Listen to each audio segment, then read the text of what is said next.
सो बच्चों कल मैंने आपको पढ़ा दिया था लास्ट लेक्चर में वेरिएबल क्या होता है और so called different type of series construction. Was that understood well by all? चलिए, तो आज का हमारा नया टॉपिक है बच्चों, कल के टॉपिक का ही कंटिन्यूएशन है। हमने दो बातें पढ़ी थी चिल्ड्रन, अगर आपको याद हो। एक था हमारा क्लासिफिकेशन और एक था हमारा ऑर्गेनाइजेशन। तो आते हैं क्लासिफिकेशन ऑफ डेटा पे। अपनी क्लास ऑफ कॉपी में सब लोग हेडिंग लिखें क्लासिफिकेशन ऑफ डेटा, और सो कॉल्ड एक छोटी सी डेफिनेशन सेक्रेस्ट साहब की लिख लें, who said classification is the process of arranging data into sequence and groups according to some common characteristics or separating them into different but related parts। तो जो आप स्टैट्स की सीरीज वगैरह बनाते हैं चिल्ड्रन, वो एक तरह का क्लासिफिकेशन ऑफ डेटा ही होता है। तो चटपट इस डेफिनेशन को कॉपी करें फास्ट। मैं सोच रहा हूँ कि इस बात को, कंफ्यूजन को सही कर दिया जाए। तो भाई हमारे सक्षम भाई की क्वेरी थी, सर ऑर्गेनाइजेशन में और क्लासिफिकेशन में क्या डिफरेंस होता है? Suppose you bought tomatoes, you bought onions, you bought mangoes, there are certain water bottles, some quantity of ice is to be freezed, some so called आटे का dough है। समझ में आ गया? अब ये सारी चीजें अलग अलग पड़ी हुई हैं। आपने टोमेटोज को क्या किया? आपने टोमेटोज को एक छोटी सी बास्केट में रखा, अनियंस को भी आपने छोटी सी बास्केट में रखा, मैंगोज को भी आपने एक छोटी सी बास्केट में रखा, वाटर बॉटल को अलग जगह, पानी को बॉटल में भर दिया, ये अलग जगह जाएगा, ये अलग जगह, ठीक है। अब फ्रिज में अनियन तो आएगा नहीं, टोमेटोज कहाँ जाएंगे? वेजिटेबल ट्रे में। कहाँ जाएंगे? फ्रूट्स भी आपके मान लीजिए चले गए कहाँ पे? वेजिटेबल ट्रे में। बॉटल्स कहाँ पे रख देंगे आप? साइड रैक में। Is that clear? और आटा गूंदा हुआ कहाँ रख देंगे? सेंटर ट्रे पे। ये समझ में आ गया? तो moral of the story is this बच्चों, कि आपने जो अलग अलग शॉपिंग करके चीजें खरीदी, उनको कैसे सजाया। ये बास्केट और bottle, this is called as organization. Vegetable tray में खाने पीने का सामान चला गया, क्लासिफिकेशन। साइड रैक में वाटर बॉटल्स रख दी गई, क्लासिफिकेशन। सेंटर ट्रे में सो कॉल्ड आटा रख दिया गया, इट इज क्लासिफिकेशन। मेरे घर में जैसे ट्रिपल डोर फ्रिज है, एक ऊपर कंपार्टमेंट, एक बीच में, एक नीचे।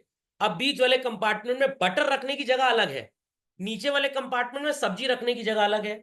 वर्लपूल का प्रोटॉन मॉडल फ्रिज है, ठीक है। अब मम्मी पापा को जिद मत करिएगा हमको खरीद के दो, तो मैं फ्रिज का शेप आपको बता देता हूँ कैसा है। ग्रे कलर का है, पहले तो ग्रे कलर इस पे नजर नहीं आ रहा है, कोई बात नहीं।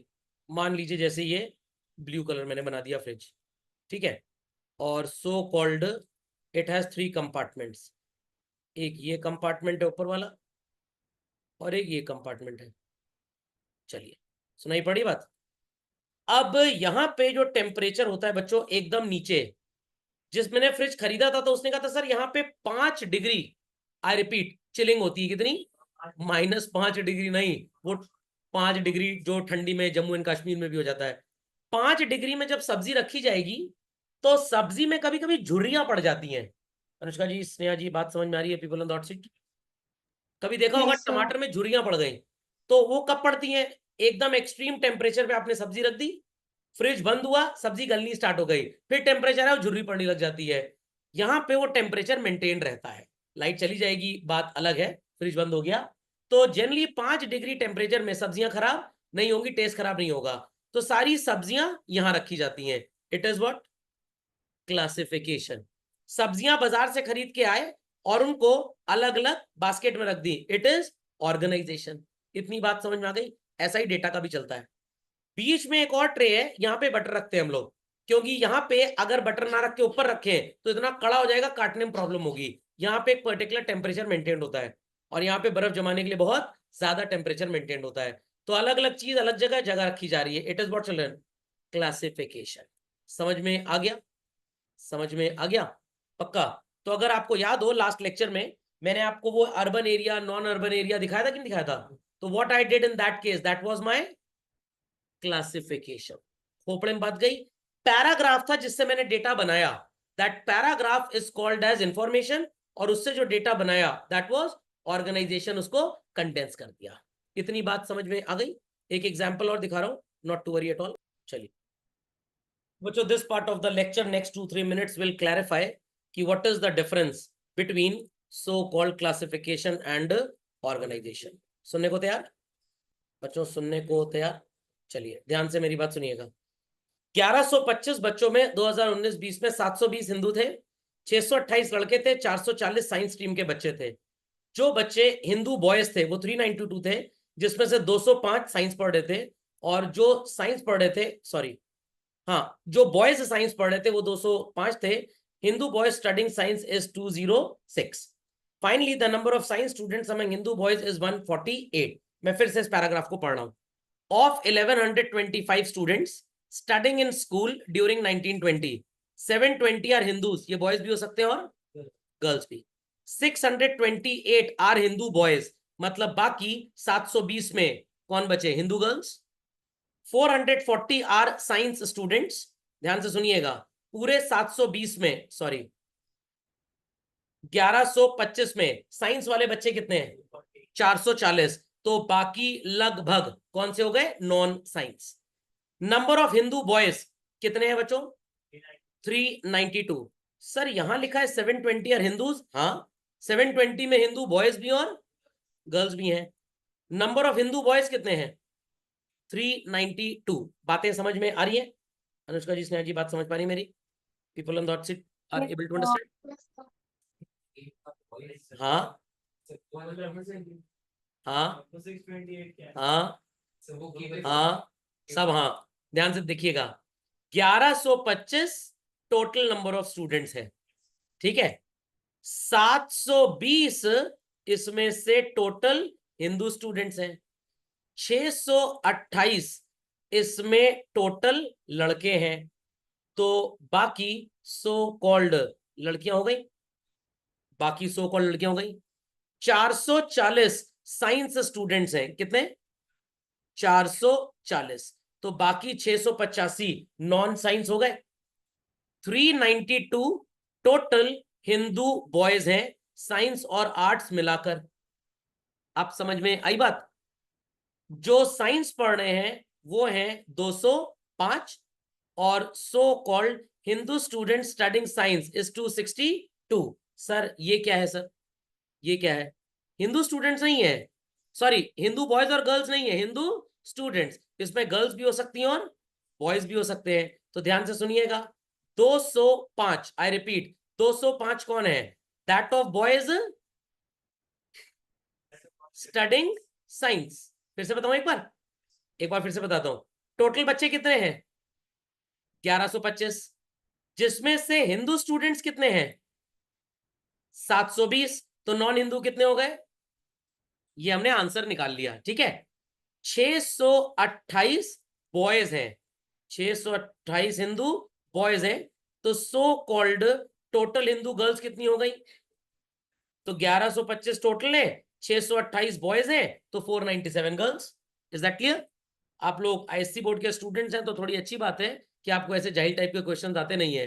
नहीं तो सीबीएसई में ऐसा क्वेश्चन आता है कि इससे आप सो कॉल्ड ऑर्गेनाइजेशन और क्लासिफिकेशन करिए, तो इसलिए ये समझना बच्चों बहुत जरूरी है। नहीं तो आप स्टैट्स में नंबर तो ले आएंगे, बट आपको चीजें जिंदगी भर समझ में आएंगी ही नहीं। ठीक है, आगे चलो। अनुष्का जी, स्नेहा जी, यहां तक कोई क्वेश्चन? No sir. चलिए, नंबर ऑफ हिंदू बॉयज कितने हैं बच्चों? 392, समझ में आ गया। और टोटल हिंदू कितने थे? 628 लिखा ना, 628 आर बॉयज, समझ में आ गया। तो बाकी बॉयज हैं बट ये नॉन हिंदू हैं, कितने हो गए? 236। लोगों को बातें समझ में आ रही है? वेन डायग्राम तो पढ़ा होगा आपने, बहुत पहले पढ़ा था। अच्छा, वैसे हमने 10th में पढ़ा था, खैर। That of boys studying science, that of boys studying science कितने हैं बच्चों? 205। कुल बॉयज कितने थे? 628, तो 423 हमारा आंसर हो गया। And that of Hindu students studying science is 262 children. ये नजर आ रहा है? ये नजर आ रहा है? एंड हिंदू बॉयज उसमें से जो साइंस पढ़ रहे हैं वो कितने हैं? 148। तो गर्ल्स कितनी हो जाएंगी भाई 235। तो ये जो पैराग्राफ है बच्चों, इसको बोलते हैं इंफॉर्मेशन। क्या बोलते हैं? इंफॉर्मेशन। आपने इसे कंडेंस कर दिया। क्या कर दिया आपने? कंडेंस। कैसे कंडेंस किया, ध्यान दीजिएगा। आपने बॉयज का टोटल निकाल लिया, आपने गर्ल्स का टोटल निकाल लिया, और आपने टोटल बता दिया। ये है ऑर्गेनाइजेशन। व्हाट? ऑर्गेनाइजेशन। लोगों को मेरे ब्लैक सर्कल्स नजर आ रहे हैं? ये ऑर्गेनाइजेशन है बच्चों। Hindu science students 148, Hindu arts 244, non Hindu science 57, non Hindu arts 179, total Hindu science 205। ये जो डेटा आपको नजर आ रहा है बच्चों, this is called as what? Classification of data. अब ध्यान से मेरी बात सुनिएगा बच्चों। ये एक क्लासिफिकेशन है बॉयज का, ये क्लासिफिकेशन है गर्ल्स का, ये क्लासिफिकेशन है टोटल का, ये क्लासिफिकेशन है साइंस का, ये क्लासिफिकेशन है आर्ट्स का।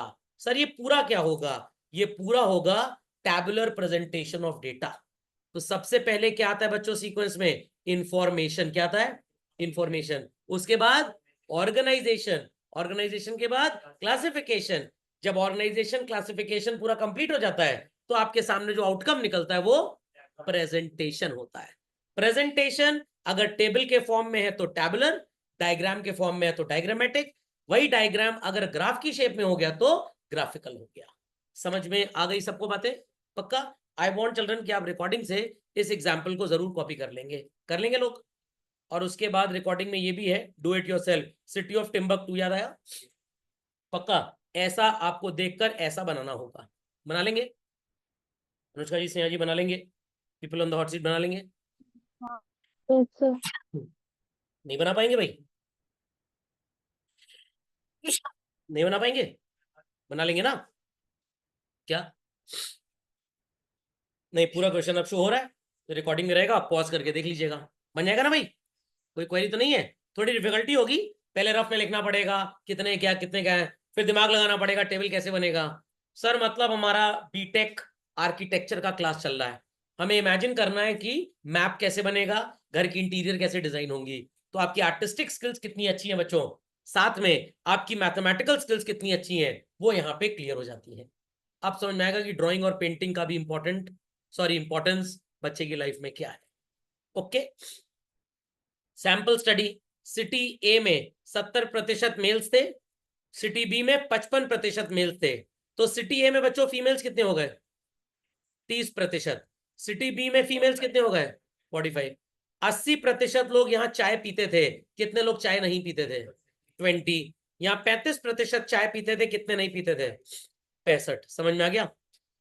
62% मेल टी ड्रिंकर्स थे यहाँ पे, तो फीमेल टी ड्रिंकर्स कितने हो गए?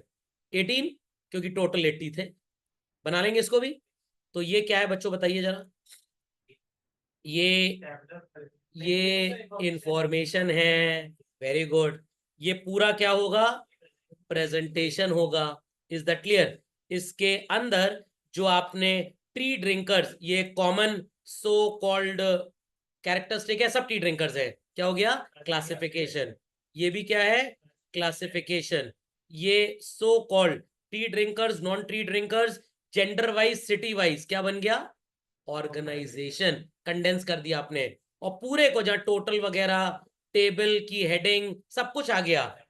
प्रेजेंटेशन। इन सब का नाम है बच्चों, इसको बोलते हैं टाइटल, इसको बोलते हैं स्टब। क्या बोलते हैं? स्टब। इसको बोलते हैं रो, इसको बोलते हैं कॉलम, इसको बोलते हैं डेटा। समझ में आ गया? और नीचे एक सोर्स लिखा जाता है। What it? क्या? उसको टेबल का टाइटल बोलते हैं। समझ में आ गई बात? Do it yourself. दूसरा क्वेश्चन नजर आ रहा है सबको? सेंसस ऑफ इंडिया बना लेंगे इससे भी? तो ये 3-4 क्वेश्चन आपको होमवर्क में आज करने हैं, जिससे आपका दिमाग और खुले और आप बहुत अच्छी तरह समझ पाए कि कैसे डेटा बनता है। सिर्फ सीरीज को देखकर मीन मीडियन मोड निकाल लेना चल रहे हैं इज नॉट स्टैटिस्टिक्स, वो मैथमेटिक्स होती है, ये स्टैटिस्टिक्स की पढ़ाई है। अनुष्का जी कर लेंगे? स्नेहा बच्चे कर लेंगे? Yes, sir. Yes, sir. Shall I proceed further? चलो, शैल आई प्रोसीड फर्दर? चलो चले आगे। चलिए, तो ऑब्जेक्टिव्स क्या है क्लासिफिकेशन के? कि भाई अभी अभी आपने देखा, जो भी चीज आपको नजर आ रही है बहुत सिंप्लीफाई हो जाए, प्रॉपर अरेंजमेंट हो। अब आप जान सकते होंगे आपकी बुक कितनी घटिया टाइप की है और उसमें क्या चीज होनी चाहिए एक्चुअली में। इसीलिए बच्चों का पढ़ाई से मन हट जाता है क्योंकि इंटरेस्ट ही नहीं आता, कोई इन फालतू इसीलिए लग रहा है क्योंकि कंटेंट तो ये है ना भाई, कंटेंट तो ये है। जब आप ये देखेंगे पता लगेगा आप पढ़ क्या रहे हैं। तो observe is learning, basically observing is learning, तभी तो समझ पाएंगे। यूटिलिटी बच्चों किसकी ज्यादा है, ध्यान से देख के बताइएगा। इस 2 कौड़ी के पैराग्राफ की, इस 2 कौड़ी की इंफॉर्मेशन की, या बच्चों इसकी यूटिलिटी इसकी ज्यादा है। सर क्या यूटिलिटी है? मेल टी ड्रिंकर्स यहाँ पे ज्यादा है, यहाँ पे मेल टी ड्रिंकर्स कम है। बरिस्ता और कैफे कॉफी डे कहाँ पे अपना पहला आउटलेट ओपन करें?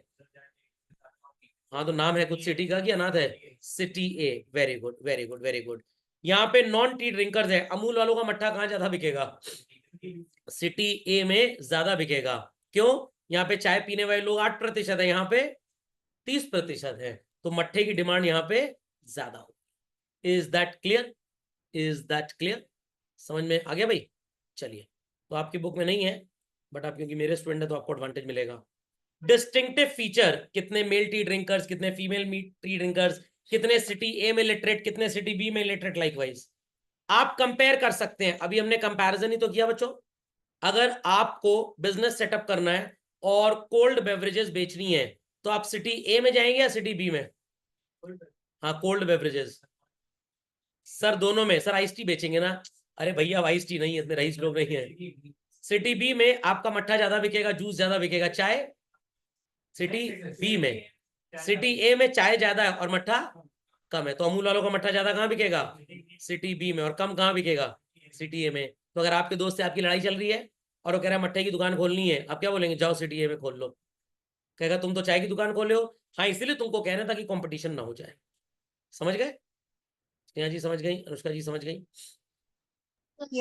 चलिए, रिलेशनशिप, अलग अलग डेटा का क्या रिलेशनशिप है, क्या कैरेक्टरिस्टिक्स है, ये बच्चों तभी पता लगेगी जब सो कॉल्ड आपके पास प्रॉपर क्लासिफाइड डेटा होगा। What classified? मूवी में देखते हैं ना, मेरे पास बड़ी क्लासिफाइड इंफॉर्मेशन है, मतलब की इंफॉर्मेशन है। समझ गए एवरीबॉडी? आपने अपने स्कूल का अटेंडेंस रजिस्टर देखा होगा, आपकी क्लास के सारे बच्चों का नाम अल्फाबेटिकली या एनरोलमेंट नंबर के अकॉर्डिंगली 1 से लेके 50-60 तक होगा।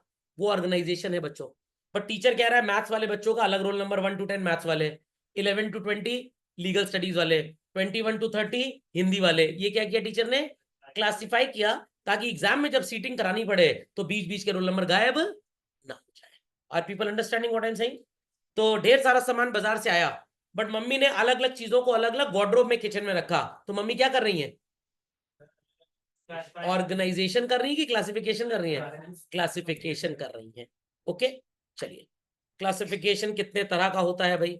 बड़ा आसान है बच्चों, बड़ा आसान है, बड़ा आसान है। आपको इसका एक डायग्राम मिलेगा, नजर आ रहा होगा बच्चों। जब आप सो कॉल्ड एरिया के हिसाब से क्लासिफिकेशन करते हैं children, we call it as geographical classification. Time और डेट के हिसाब से चलता है तो we call it as chronological. खोपड़े में बात गई। जैसे सेंसस पॉपुलेशन का हर 10-10 साल में हुआ। इंडिपेंडेंट इंडिया में पहली बार इंडिया में 1821 में हुआ था, सॉरी 1861 में हुआ था शायद। हाँ 57 के बाद 61 में हुआ था, 71 में होता है, आप गूगल कर लीजिएगा। खैर, इंडिपेंडेंट इंडिया का पहला सेंसस बच्चों 51 में हुआ, आखिरी 2011 में 21 में होना था, कोविड की वजह से नहीं हो पाया। तो this is called as chronological. तो प्लीज सब लोग हेडिंग लिखें, टाइप्स ऑफ क्लासिफिकेशन। उसमें पहला पॉइंट लिखें ज्योग्राफिकल, दूसरा क्रोनोलॉजिकल।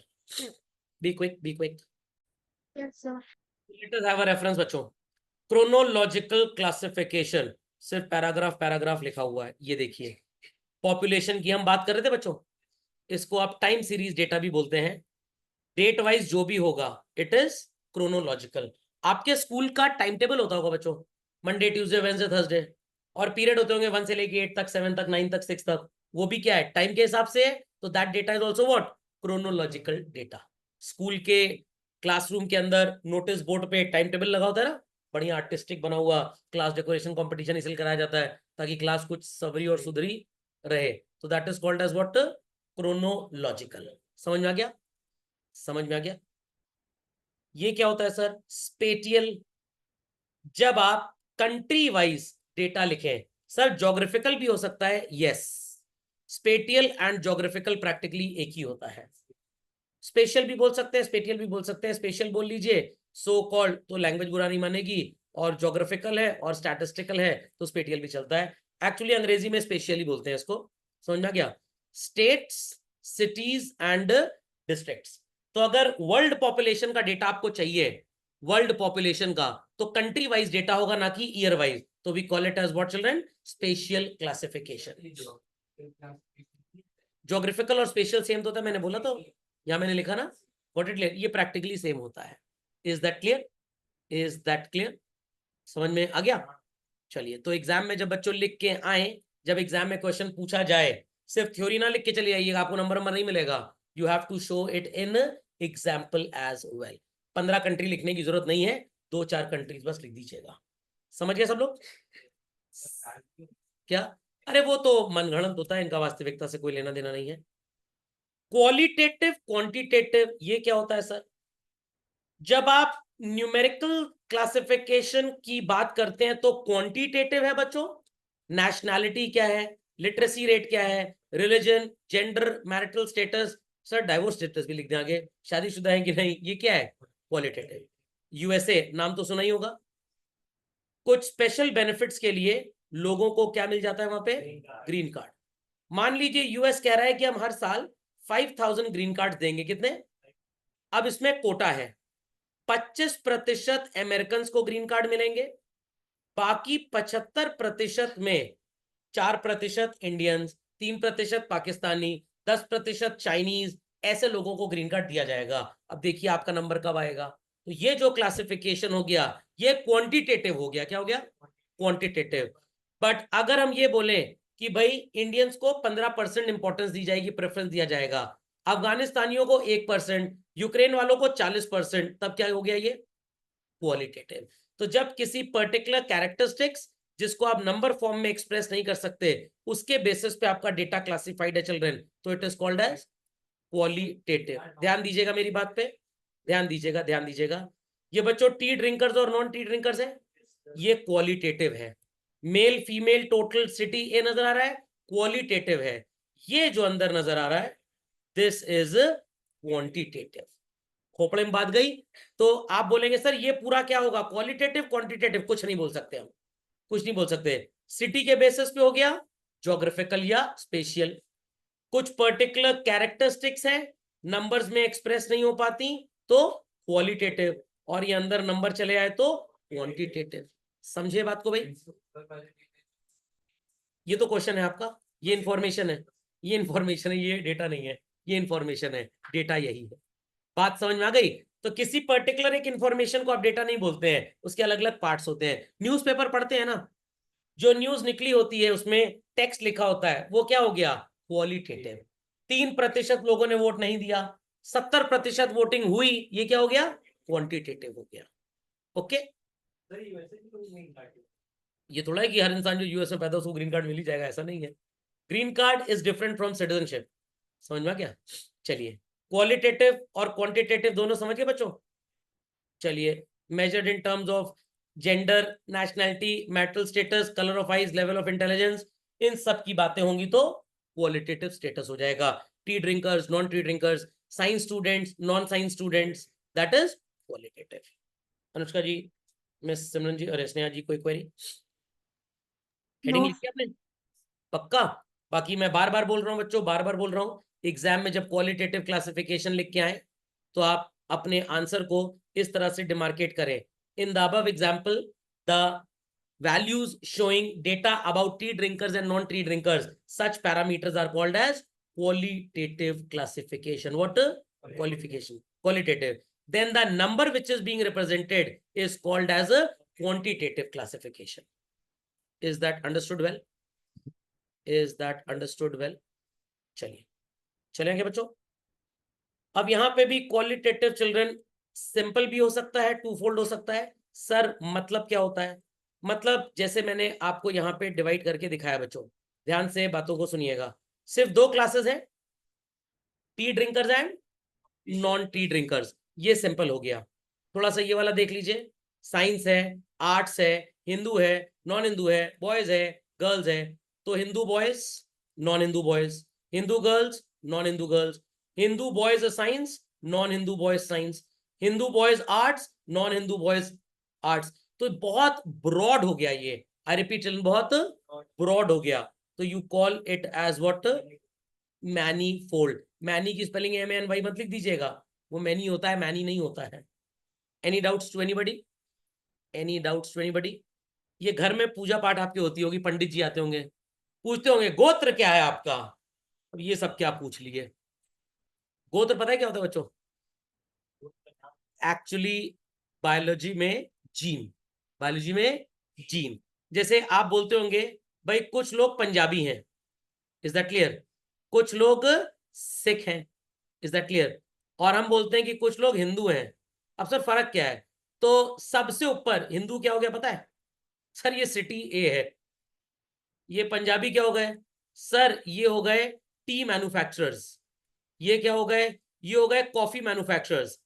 मतलब सर ये है लोकेशन, ये है टाइप ऑफ बिजनेस। खोपड़े में बात गई।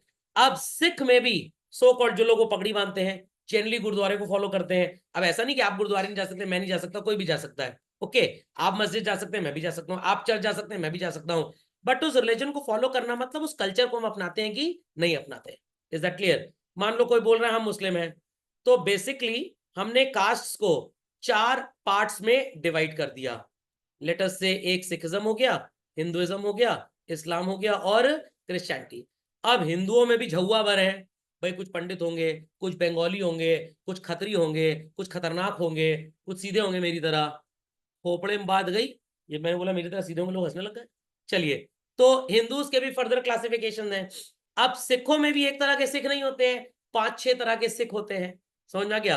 अगर आप कभी पंजाब जाएं, कुछ होते हैं वो कृपान वगैरह हमेशा रखे रहते हैं, ब्लू कलर की पूरी एक ड्रेस पहने रहते हैं, वो एक्चुअली सिखिज्म की आर्मी हुआ करती थी। ओके, थोड़े खतरनाक टाइप के होते हैं, उनको कुछ भी गड़बड़ सड़बड़ बोले तो समझ लो घर पे फोटो पे माला टंग जाएगी। हाँ, तलवार भी, किरपान भी लेके चलते हैं। क्या हो, क्या कुछ ऐसे भी होते हैं, तो उनको नहंग सरदार बोलते हैं, एक्चुअली में नहंग सिख बोलते हैं। What it clear? अब जैसे मेरे दादाजी रावलपिंडी पंजाब पाकिस्तान से आए थे। ओके, तो we are practically Punjabis, but हमारे घर में पगड़ी कोई नहीं बांधता। तो सिख होने में और पंजाबी होने में बहुत फर्क होता है। मतलब सर मिक्स ब्रीड। समझ में आ गया? We follow Hindu culture also, we follow Sikh culture also. अब जैसे सिखिज्म में कोई फास्टिंग वगैरह नहीं होती है, कोई करवा चौथ ये सब कुछ नहीं होता है, बट हमारे घर में 50 तरीके के फास्ट रखे जाते हैं। वो घर वाले लगते हैं, मैं तो नहीं लगता। मेरा बस इतना ही फास्ट है, मंगलवार को चिकन नहीं खाऊंगा, बस इतना तक का फास्ट है। Is that clear? अब मुस्लिम्स में भी हम बोले, उसमें शिया होते हैं, सुन्नी होते हैं, फिर उधर अफगान अलग होते हैं, पठान अलग होते हैं। तो एक्चुअली आपका जो एरिया ऑफ लोकेशन था उसके बेसिस पे रिलीजन बनती गई। तो इंडिया में तो बिजनेस के हिसाब से रिलीजन है। आप अगर पंजाब जाएं और किसी के नाम के आगे अगर जैन लिखा है, वो भी ऐसी धमाकेदार पंजाबी बोलेगा, आपको लगेगा कि ये पंजाबी है। और उत्तर प्रदेश प्रयागराज में किसी सरदार के यहां भी चले जाएं, कस में कहा, तो वो भोजपुरी ही बोलेगा। आप रहते कहां पे हैं? समझ में आ गया? गो टू पाकिस्तान, 90% लोग तो मुस्लिम हैं, बट वो भी सो कॉल्ड पंजाबी बहुत अच्छी बोलते हैं, तो वो एक्सेंट उधर से चला आ रहा है। सुंदर पिचई साहब जब तक हिंदुस्तान में थे हिंदी ठीक ठाक बोलते थे, यूएस चले गए तो एक्सेंट बदल गया। वो हो जाता है, आपका भी हो जाएगा। समझ में आ गया? भूलिएगा पापा मम्मी को। खोपड़े में बात गई बच्चों। तो ये है मैनीफोल्ड क्लासिफिकेशन। तो जब मैं क्लास 3 वगैरह में पढ़ता था सेंट जोसेफ में, तो हमारे वो डिक्लेरेशन फॉर्म नहीं होता, उसमें एक रिलीजन वाला कॉलम था। बाकी तो मैंने खुद से पढ़ लिया, मेरे को पता ही नहीं था उसमें क्या लिखना है। तो मेरी टीचर ने बोला तुम्हारी रिलीजन क्या है? मैंने कहा मैडम पता नहीं, मेरे को नहीं पता, क्लास 2-3 में पढ़ते थे। तो अच्छा तुम्हारी कास्ट क्या है? मैंने ये क्या होता है? कह रही व्हाट इज योर सरनेम? मैंने कहा मल्होत्रा। कह रही ओके देन गो। फिर मैंने घर आके पापा से पूछा, वो कुछ ऐसा पूछ रही थी, तो पापा ने मेरे को कुछ इसी तरह से समझाया। लॉजिक समझ में आया कि नहीं आया? समझ में आ गया? अनुष्का जी, स्नेहा जी समझ गई? Yes yes sir. सर। चलिए, तो भाई मैं पैदा तो पंजाबी परिवार में हुआ, बट सब्जेक्ट कॉमर्स था, तो हरकतें सारी बनियों की तरह हो गई हैं। तो मैनीफोल्ड का मतलब समझ में आ गया बच्चों? ये देखिए, मेल पॉपुलेशन में लिटरेट कितने और इलिटरेट। बट बच्चों में एक मैं आपको सही बात बताता हूँ, मेल कितना भी लिटरेट हो जाए, हमेशा इनसे कम ही लिटरेट रहेगा। फीमेल्स को माना गया ज्यादा लिटरेट है वो लोग। तो मेल्स में लिटरेट भी है और इलिटरेट भी, फीमेल्स में लिटरेट भी है और इलिटरेट। इसमें आगे लिख दे rural and urban, rural and urban, rural and urban, rural and urban. फिर 10th pass, 12th pass, graduate, post graduate, वो सुपर फोल्ड हो जाएगा। खैर, समझ गए सब लोग? समझ गए सब लोग भाई? Any doubts to anybody? Quantitative मैंने आपको बता ही दिया क्या होता है। लॉजिक समझे बच्चों? वापस आ जाइए इस स्क्रीन पे, वापस आ जाइए बच्चों। सिर्फ अगर आप कंसिडर करें बॉयज का टोटल और गर्ल्स का टोटल तो ये हो गया सिंपल। क्या हो गया? सिंपल। और अगर आप boys Hindu science, boys non Hindu science, इतना ढेर सब देखने लग जाएंगे, ढेर सारा, तो क्या बन जाएगा? मैनीफोल्ड। और इसके अंदर ये जो गणित के फिगर्स हैं, डिजिट्स हैं, ये क्वांटिटेटिव बना देते हैं। व्हाट? क्वांटिटेटिव। मम्मी ने कहा ऐसे महीने का सामान जो ये लेके आओ, सूखा धनिया ले आना, सो कॉल्ड हरा पुदीना ले आना, देर आफ्टर दाल ले आना, चावल ले आना। मम्मी बात कर रही हैं क्वालिटेटिव। किसकी? क्वालिटेटिव। 10 किलो चावल की बोरी ले आना, 5 किलो आटा ले आना। मम्मी क्या बात कर रही है? क्वांटिटेटिव। समझे कि नहीं समझे? तो when I text the message feed you, qualitative है। अमाउंट लिख दूं तो क्वांटिटेटिव। समझ में आ गया बच्चों? कोई क्वेरी तो नहीं है किसी की? I hope so this reference set of notes are much better than yours. नहीं नहीं, ये मेरे नहीं है, ये सीबीएसई की बुक्स में ऐसा लिखा होता है, but this is one of the best books available in India, जो नॉर्थ इंडिया में बहुत कम टीचर्स यूज करते हैं, सुभाष डे साहब की। Got it clear? आप पीडीएफ कहेंगे तो मैं शेयर कर दूंगा, बिल्कुल परेशान मत होइएगा, बिल्कुल परेशान मत होइएगा। चलिए, समझ में आ गया बच्चों सबको? समझ में आ गया भाई? चलिए चलते हैं आगे बच्चों। स्टैटिस्टिकल सीरीज, अरे सर ये तो आप पढ़ा चुके थे, तो आप स्टैटिस्टिकल सीरीज की एक छोटी सी डेफिनेशन बस लिख लें। Those items which are arrange in a logical order, इसी को स्टैटिस्टिकल सीरीज बोलते हैं। दो तरह की होती है बच्चों, याद रखिएगा। कितनी तरीके की? एक विदाउट फ्रीक्वेंसी और एक with so called frequency. With frequency में दो हैं, one is called as discrete, जिसको फ्रीक्वेंसी एरे भी बोलते हैं, और दूसरी कंटिन्यूअस या फ्रीक्वेंसी डिस्ट्रीब्यूशन। बनती कैसे है डेटा से मैंने आपको बता दिया था। चलो, तो बच्चों ये बात मैंने आपको पिछली क्लास में सिखाई थी। व्हाट इज इंडिविजुअल सीरीज सब जानते हैं, डिस्क्रीट भी पता है, exclusive, inclusive, open ended, mid value. Cumulative में दो पढ़ाई थी अगर याद हो तो, less than and more than. Do I need to make you do this again? चलिए चलते हैं आगे बच्चों। तो इन सबको आपको कुछ भी नहीं करना। एक मैं क्वेश्चन आपको दिखा रहा हूं बच्चों। आई वॉन्ट कि सो कॉल्ड आप उस क्वेश्चन का डिस्क्रीट, इंडिविजुअल और अलग अलग तरह की कंटिन्यूअस सीरीज बना के लाएंगे।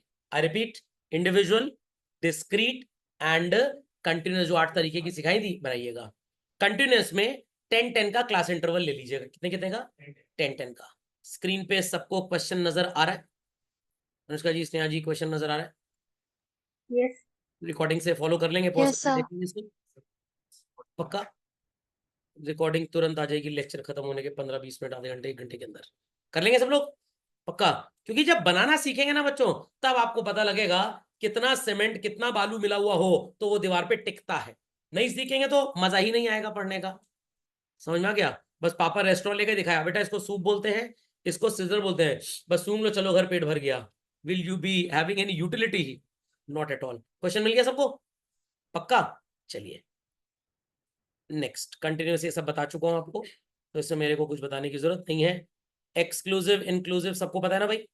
ओपन एंडेड, क्लोज एंडेड ही पता है। चलिए, क्यूमुलेटिव भी है। प्रेजेंटेशन ऑफ डेटा मिल गया बच्चों? मिल गया presentation of data? Everybody is able to see this? Yes, sir. Presentation बच्चों 3 तरह का होता है। टेबल के फॉर्म में टैबुलर, सिटी ऑफ टिम्बकटू वाला एक क्वेश्चन दिया होमवर्क में, city A B T drinkers वाला दिया है, एक वो पॉपुलेशन वाला दिया है। फिर से दिखा दूं एक बार? चलिए, एक तो ये सिटी ऑफ टिम्बकटू वाला करना है, सिटी ए सिटी बी वाला करना है, और ये सेंसस ऑफ इंडिया वाला। हाँ तो ये क्वेश्चन ही तो है, कहाँ डन है? आपको क्लासिफाई करना पड़ेगा। 6 डेटा पता है नीचे, 12-15 डेटा है टोटल। 1 2 3 4 5 6 7 8 9 10 11 12 13 14 15 16 17 18 18 डेटा है। यहाँ पे जो 6 दिए हुए हैं, 3 गुना काम आपको करना है इसके अंदर। ओके, फिर से सुन लीजिए बच्चों, कौन कौन सा क्वेश्चन करेंगे? हिंदू बॉयज हिंदू गर्ल्स वाला, डू इट योरसेल्फ टिम्बकटू वाला, सिटी ए सिटी बी वाला एंड सेंसस वाला। हो जाएगा? हो जाएगा भाई। चलिए टैबुलर प्रेजेंटेशन बना के ले आएंगे। चलिए अगले लेक्चर में आपको सिखाऊंगा डायग्रामेटिक एंड ग्राफिकल। डायग्रामेटिक में क्या क्या आता है? बार डायग्राम आएगा, pie, histogram, frequency polygon and ogive. Okay, graphic में we have time series and line graph. ये आपको मैं सिखा चुका हूं। आपको बच्चों पीपीसी याद है, प्रोडक्शन पॉसिबिलिटी, पॉइंट जोड़ जोड़ के ग्राफ बनाते थे, that was actually a frequency line graph. But वहीं पे एक्स एक्सिस में अगर मैं क्लोथिंग और फूड की जगह एक्स एक्सिस में ईयर लिख दूं 1991, 1921, 61 टाइम आ गया, तो it is time series graph. तो जो पॉइंट ग्राफ आप बोलते थे 10th क्लास में, अब आप उसको ग्राफिकल प्रेजेंटेशन में टाइम सीरीज और फ्रीक्वेंसी लाइन ग्राफ बोलते हैं। नहीं, मैं सब पढ़ाऊंगा। टैबलर का तो मैंने आपको होमवर्क दे दिया आज, ठीक है? ये मैं सब आपको पढ़ाऊंगा, क्योंकि बच्चों अगर ये सब नहीं पढ़ेंगे, स्टैट्स नहीं समझ में आएगी, आज फंसे 5 साल बाद फंसे, चैलेंज करता हूं फंसेंगे ही फंसेंगे आप, क्योंकि आपका बेस ही कमजोर होगा। अगर आपने फ्रीक्वेंसी पॉलीगॉन नहीं पढ़ा बच्चों, आप बेल शेप्ड ग्राफ नहीं समझेंगे। बेल शेप्ड ग्राफ मतलब ऐसे वाला। अगर ग्राफ बच्चों मान लीजिए, ड्रॉ करके दिखाता हूं, ड्रॉ करके दिखा रहा हूं, लेट अस से इट इज दिस, और आपका ग्राफ है थोड़ा सा व्हाट इज कॉल्ड एज इस तरह का, लगभग बीच में सेंटर लग रहा है, मतलब डेटा सिमेट्रिकल है। क्या है? अनस्क्यूड बोलते हैं। क्या बोलते हैं? अनस्क्यूड। इसका मैथमेटिकल कैलकुलेशन होता है, ग्रेजुएशन में पढ़ोगे, skewness represented by the letter J. अगर डेटा ऐसा है, मतलब इधर की तरफ ज्यादा झुका, इधर की तरफ कम। अगर डेटा सो कॉल्ड ऐसा है, तो आगे की तरफ ज्यादा झुका है, पीछे की तरफ कम। अनइवन डिस्ट्रीब्यूशन है। ये चीजें आगे चल के आपको बड़ी काम आएंगी। ग्रेजुएशन जो आप पढ़ेंगे, chi square test, F square test, वो सब इसी पे बेस्ड है पूरा का पूरा। तो आज नहीं पढ़ोगे, कल को टीचर नहीं पढ़ाएगा, वो तो बोल देगा कि आपने 11वीं में पढ़ा होगा, सिलेबस में था, मैंने ठेका नहीं लिया 11वीं का सिलेबस पढ़ाने का आपको। Is that understood? तो चलिए अगले लेक्चर में चिल्ड्रन, कल के लिए आप 2-3 चीजें अरेंज कर लेंगे। प्रोट्रैक्टर है सबके पास, स्केल है, पेंसिल है, क्योंकि बार डायग्राम और पाई डायग्राम में, पाई में आपको प्रोट्रैक्टर बहुत काम आता है। क्या? नहीं, ग्राफ शीट नहीं लानी, अब हम गरीब हो चुके हैं, हम कॉपी में ही ग्राफ बनाते हैं, ग्राफ शीट में ग्राफ नहीं बनाते हैं। समझ गए बच्चों? तो अगले लेक्चर में we'll follow presentation of data. That's all for